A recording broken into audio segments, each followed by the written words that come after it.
Hello दोस्तों। आज हम एक अनोखा टॉपिक लेकर आए हैं, दैट इज द अमीलोजेनेसिस इम्परफेक्टा। ये जो टॉपिक है एग्जाम में खासकर ज़्यादातर पूछे जाने वाला है टॉपिक है, तो लेट्स गेट स्टार्टेड। ठीक है।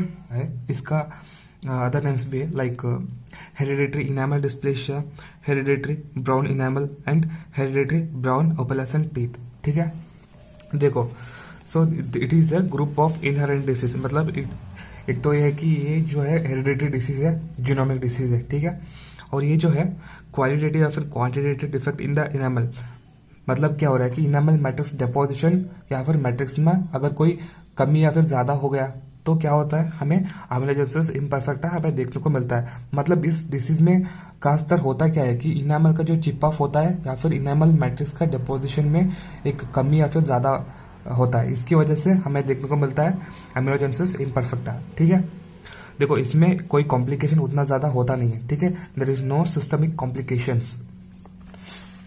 और इसका जो मोड ऑफ इनहेरिटेंस होता है हमने बताया था, दैट इज द क्या है, इनहेरेंट डिसीज है। ठीक है, जीनोमिक डिसीज है। Obviously it is autosomal dominant disorder है, ऑटोसोमल रिसेसिव डिसऑर्डर है, and again this is been associated with x linked disorder. X linked disorder मतलब क्या होता है, क्रोमोसोमल डिसऑर्डर है। मतलब क्या हो रहा है कि एक क्रोमोसोम है लाइक XP22, सपोज कर लो कि एक क्रोमोसोम है। ठीक है। इस क्रोमोसोम का एक लोकस है, उसमें एक जीन प्रेजेंट है, दैट इज दी DXS85। इसका अगर कुछ म्यूटेशन हो जाए या फिर कुछ अल्ट्रेशन हो जाए तो हमें क्या देखने को मिलता है, अमीलोजेनेसिस इम्परफेक्टा। ठीक है। So what is the prevalence? Prevalence हमें देखने को मिलता है 1:700 से लेके 1:14,000 रेशो में। ठीक है। And this is present in the both primary as well as the permanent dentition. It mainly affect the enamel. ठीक है। इनामल का डिसऑर्डर है, कोई कॉम्प्लिकेशन नहीं है, लेकिन हमें क्या देखने को मिलता है, बस इनामल मैचुरेशन, सॉरी, इनामल का डेपोजिशन या फिर उसका जो चिप ऑफ होने में फर्क होता है, उसी के बेसिस पे हमें डिसऑर्डर मिल गया। ठीक है। What is the classification? Based upon the phenotypic character of tooth and the mode of inheritance. So this classification was given by Whitcomb. पहले विटकॉप ने दिया था, बाद में न्यूजियर इन द ईयर 2004 इन्होंने कुछ मॉडिफिकेशन करके एक नया क्लासिफिकेशन दिया। ठीक है। सो वो क्या है, वो है hypoplastic, hypomaturation, hypocalcified and both hypoplastic and hypomaturation type, depending upon the enamel appearance and the structural developmental defects. ठीक है। ओके। देखो, डेफिनेशन ना हमने बहुत सिंपल से अंडरलाइन किया हुआ है। ठीक है। क्या है, it's a group of condition genomic in origin which is going to affect the structural and clinical appearance of the enamel. ठीक है। And this is been associate with morphological और biochemical changes elsewhere in the body. ठीक है। Etiology causes क्या है, एक तो genetic है, हमने बताया था पहले से ही, और या फिर because of the fibril illness of the patient, या फिर पहले से पेशेंट में कुछ न्यूट्रिशनल डेफिशिएंसी की कमी हो जाए, या फिर लोकल इन्फेक्शन हो जाए, ट्रॉमा हो सकता है। फ्लोराइड इंजेक्शन एक थोड़ा मेजर फैक्टर है, और कंजेनिटल सिफिलिस हो सकता है, बर्थ डिफेक्ट्स हो सकता है। ठीक है। और इडियोपैथिक कॉज है। सो हमने बताया था यहाँ पे, दैट इज दी, वही लिखा हुआ है यहाँ पे, alteration in of the gene involve in the process of enamel formation and the maturation. हमने बताया था कि एक जो क्रोमोसोम है, that is the XP22 chromosome है, इसमें क्या हो रहा है, एक लोकस है, दैट इज द DXS85, उसमें कुछ अल्ट्रेशन या फिर म्यूटेशन हो जाए तो हमें देखने को मिलता है। ठीक है। सो ये जो है अपना मेजर कॉज है क्रोमोसोमल डिसऑर्डर का। ठीक है। एक्स लिंक्ड रिसेसिव ट्रेट का। ठीक है। देखो, देयर आर 4 पैटर्न्स हमने देखा था, hypoplastic AI, hypomaturation amelogenesis imperfecta, hypocalcified and the hypomaturation and the hypoplastic amelogenesis imperfecta which is been associated with taurodontism. ठीक है। अगर टोरोडोंटिज्म अगर समझ में आए तो हम और एक वीडियोस बना देंगे, कमेंट कर देना नीचे। ठीक है। देखो, हम स्टडी करते हैं पहले वाला जो है हाइपोप्लास्टिक AI के बारे में। ठीक है। देखो, इस केस में बहुत सिंपल है, there is decrease in the thickness of enamel matrix, but इसका जो मिनरलाइजेशन है नॉर्मल है। ठीक है। इसका जो अपोजिट होता है हाइपो मैचुरेशन में। ठीक है। इसकी वजह से क्या हो रहा है, यहाँ पे इनामल मैट्रिक्स का थिकनेस कम है, इसकी वजह से हमें क्वांटिटेटिव डिफेक्ट मिल रहा है ऑफ द इनामल मैट्रिक्स, ठीक है। ये जो है मेनली क्वांटिटेटिव डिफेक्ट है बिकॉज ऑफ द फेलियर या फिर decrease in the thickness of enamel matrix. Enamel matrix ज्यादा बन नहीं रहा, ठीक है, लेकिन मिनरलाइजेशन तो नॉर्मल है, ठीक है।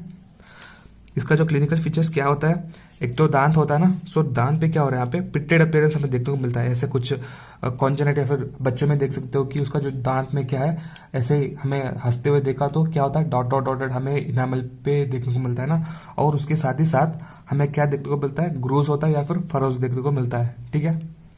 And the teeths are smaller in size. एक तो बात है टीथ स्मॉलर है and there is lack of proximal contact with each other, ठीक है। एक पिक्चर हमने डाला है, सो देखो अगल बगल वाले जो टीथ होता है, एडजेसेंट टीथ होता है ना, सो उसके कांटेक्ट में नहीं आता, मतलब ज्यादा स्पेस हमें बचता हुआ देखने को मिलता है, ठीक है। And what is the colour, यहाँ पे opaque white to yellowish brown, ठीक है। एक कलर थोड़ा याद रखना, मतलब इंपॉर्टेंट है, ठीक है। देखो रेडियोग्राफिक या फिर एक्सरे में क्या देखने को मिलता है, इनामल डेंटिन इसका जो स्ट्रक्चर है वो नॉर्मल है, लेकिन इनामल का जो थिकनेस है बस वो कम हो गया, ठीक है। हिस्टोपैथोलॉजिकली there is disturbance in the viability of the ameloblast which results in the defective in the enamel matrix formation, ठीक है। ameloblast का जो viability होता है उसमें कुछ डिस्टर्बेंस हो गया, इसकी वजह से इनामल मैट्रिक्स का जो डिपोजिशन है वो कम हो चुका है, इसकी वजह से हाइपोप्लास्टिक एआई हमें देखने को मिलता है, ठीक है। Okay, now let's come to the hypomaturation kind of the AI. देखो इसमें हो क्या रहा है, there is normal enamel matrix formation but there is defective mineralization. समझ में आया, मतलब यहाँ पे मिनरलाइजेशन तो डिफेक्टिव है लेकिन इनामल मैट्रिक्स फॉर्मेशन में नॉर्मल है, अपोजिट हो गया ना। सो यहाँ पे क्वालिटेटिव डिफेक्ट हो रहा है मिनरलाइजेशन में। इसमें क्या होता है कि ये जो इनामल होता है ना दांत का, उसमें ये पूरा चिप ऑफ हो रहा है, मतलब जब भी दांत ऑक्लूड करते हैं तो वहाँ पे क्या हो रहा है, इनामल ज्यादा से ज्यादा पूरा चिप ऑफ हो रहा है। इसकी वजह से अंदर का जो डेंटिन जो है वो बाहर आके क्या हो रहा है, डेंटिनल सेंसिटिव हाइपर सेंसिटिविटी या फिर ये जो पेन होता है वो कॉज कर रहा है, ठीक है। नॉर्मली ये जो दांत होता है ना हाइपोमैचुरेशन में, ये तकरीबन येलोइश ही होता है, ठीक है। क्लिनिकली क्या देखने को मिलता है, देखो creamy opaque and yellowish brown. वहां पे क्या था, वहां पे था क्या opaque white to yellowish brown था, लेकिन यहाँ पे creamy opaque to yellowish brown है, ठीक है। With the soft tissue with sensitivity in the dentin, ठीक है। मतलब ऑब्वियसली अगर इनामल चिप ऑफ हो रहा है तो डेंटिन का क्या हो रहा है, सेंसिटिविटी आएगा, ठीक है, जब दोनों का जो टीथ है ऑक्लूड करेगा ना। ओके, रेडियोग्राफिकली कैसे दिखता है, इनामल एंड डेंटिन दोनों they are going to show the radio density. And histopathologically हमें क्या देखने को मिलता है, there is alteration in the mineral deposition, ठीक है, because there is it is a qualitative defect, right. Hypocalcified AI में क्या होता है, देखो हाइपोमैचुरेशन एआई और हाइपोकैल्सिफाइड एआई दोनों सेम ही है, ठीक है। There is normal enamel matrix formation but defective in mineralisation, यहाँ पर भी वही पड़ा था, ठीक है। ये भी जो है क्वालिटेटिव डिफेक्ट है, लेकिन डिफरेंस क्या है, देखो हाइपोमैचुरेशन और हाइपोकैल्सिफाइड इसमें क्या होता है कि एक्सटेंट ऑफ डिफेक्टिव मिनरलाइजेशन, ठीक है, मतलब इनामल मैट्रिक्स डिपोजिशन तो नॉर्मल है लेकिन इसमें मिनरलाइजेशन होने का जो चांस है वो ज्यादा है, ठीक है। यहाँ पे इनामल चिप ऑफ होना 70% चांस है, लेकिन यहाँ पे सिर्फ 30% चांस है, मतलब ज्यादा से ज्यादा डेंटिन सेंसिटिविटी यहाँ पे मिलता है, ठीक है। So what is the clinical appearance, हमें क्या देखने को मिलता है, there is opaque white appearance with yellowish brown teeth. देखो ये कहां पर मिला था, हाइपोप्लास्टिक एआई में, ठीक है। यहाँ देखो opaque white to yellowish brown, लेकिन यहाँ पे क्या मिला था, यहाँ पे मिला था हमें opaque white to yellowish brown, same है। रफ सरफेस होता है ऑब्वियसली, अगर इनामल अगर बाहर आ रहा गया तो ऑब्वियसली डेंटिन था वो पूरा का पूरा फूड डेब्रिज से भर जाता है, मतलब रफ अपीयरेंस हमें देखने को मिलता है, ठीक है। There is exposure of dentin, इसकी वजह से क्या हो रहा है, डेंटिन सेंसिटिविटी मिलता है। एस्थेटिक्स तो पुअर ही है और इनामल तो लॉस हो ही रहा है। देखो और एक कॉज है, दैट इज दी क्या है, डिलेड इरेप्शन, ठीक है, डिलेड इरेप्शन भी होता है यहाँ पे, ठीक है। ओके, और एक इंपॉर्टेंट पॉइंट है, that is the anterior open bite associated with hypocalcified type of the AI, ये एक इंपॉर्टेंट बात है, ठीक है। देखो हिस्टोपैथोलॉजिकली हमें क्या देखने को मिलता है, there is alteration in the enamel rods and the rod sheath structure, ठीक है।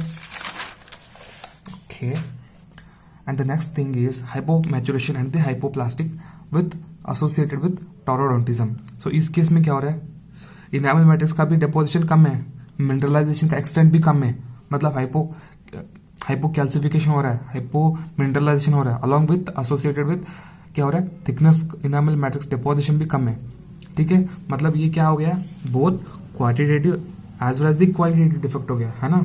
And again this disease is been associated with taurodontism. ठीक है, टॉरोडोंटिज्म में क्या होता है कि सपोज कर लो कि अपना टूथ है, ठीक है, इसमें क्या हो रहा है, पूरा का पूरा जो टीथ है रेक्टेंगुलर शेप का जैसे बन गया, और क्या हो रहा है, फर्केशन एरिया बहुत छोटा लगे ना, और ज्यादा से ज्यादा क्या हो रहा है, पल्प एक्सपोजर हो रहा है, पल्प का जो चेम्बर होता है, पल्प हॉर्न्स, ये बड़ा हो चुका है, इसकी वजह से क्या हो रहा है, टॉरोडोंटिज्म हमें देखने को मिलता है। ठीक है, यहाँ पे क्या हो रहा है, वाइड पल्प चेम्बर हमें देखने को मिलता है। So this is the thing, hypoplastic and hypomaturation kind associated with taurodontism. ठीक है, और इसका जो ट्रीटमेंट क्या होता है, वही कॉस्मेटिक एनहांसमेंट होता है, या फिर cosmetic enhancement of the amelogenesis imperfecta. ठीक है, सो थैंक यू। अगर आपको ये वीडियो अच्छा लगा या फिर कुछ भी अगर यूजफुल हो गया तो डेफिनेटली आपको शेयर करना पड़ेगा या फिर सब्सक्राइब, दोनों में से एक करना पड़ेगा। ठीक है।